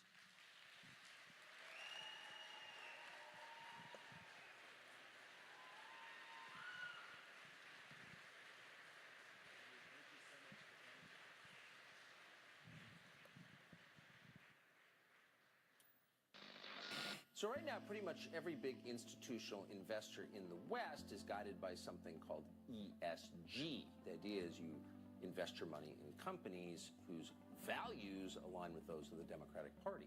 And this is everywhere. But there's at least one person who's decided to make it easier for the rest of us to buck that trend. He's made an app that promotes companies that promote the United States. My name is Michael Seifert. He's the founder and CEO of Public SQ. He joins us to explain. We at Public Square are actively transforming this great nation for the better, and we're shifting the power structures of society back toward we, the people. And we're doing this by encouraging patriotic Americans around this great country to vote with their wallets, shop in alignment with their values. We have created the largest network of patriotic consumers and businesses the world has ever seen, and we're just getting started. But I don't want you to just take my word for it. I want you to hear from some of the profound leaders of our movement about why they love engaging in the public square. Wokeness has taken over corporate America. My friend Michael Seifert understood this, which is why he created Public Square. We need to, as Americans, as patriots, put our money into businesses that support our values. We can hop on Public Square, find businesses that align with our values, freedom, faith, patriotism, standing up for America first, and then that's where we shop. Public Square is where it's at, friends. The number of small businesses that have failed during the coronavirus pandemic is staggering. To stay afloat, some of them are actually reopening and ignoring mask and vaccine mandates, oftentimes with significant blowback. Well, now there is a blossoming online community for businesses that do not require or comply with COVID restrictions. The fact that you can find businesses that share your values in a place as blue and insane as the South Side of Chicago, I'm going to use this and go to these businesses. You should, bro. 100%. I don't want to give money to people who hate me. The next time you're out and about, or the next time you're logged on and you're about to buy a new item, order something, shop, eat at a restaurant, stay at a new location, try a small mom and pop owned business that shares your same values. So in less than 1 year, Public Square, I've been telling you about them. They've grown to be the largest platform of patriotic, freedom-loving businesses the world has ever seen. You want to support small businesses and buy services and products that are made by people who align with you. And that's what Public SQ allows you to do. Michael, I was in Idaho Falls last week, and I was in Florida before that. You know what I did, Michael?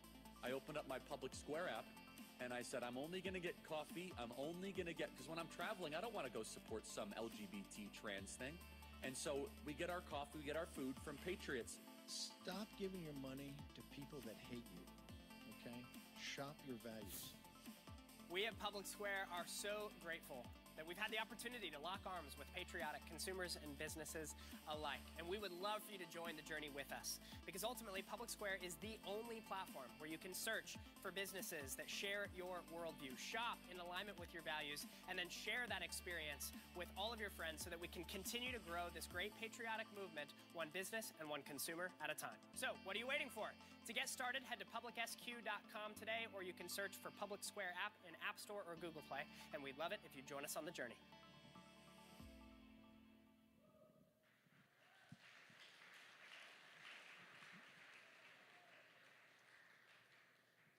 Well, thank you so much for coming to the Texas Youth Summit on the first night. We were so thrilled to have you, and we'll have a QR code up on the screen, and if anyone would like to give and to support what we're doing, we'd love to have your support. But right while we do that, I also want to give away some t-shirts. So who wants a t-shirt?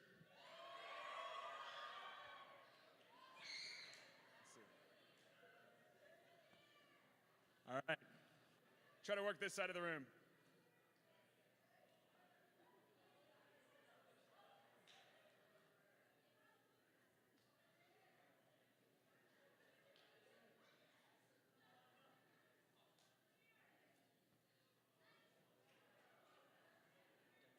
Okay.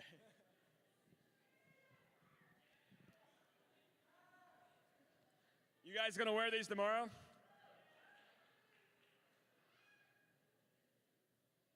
Awesome.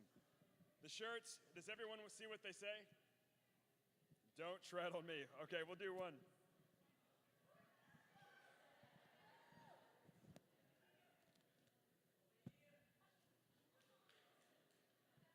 Awesome. All right, guys, we'll get some rest.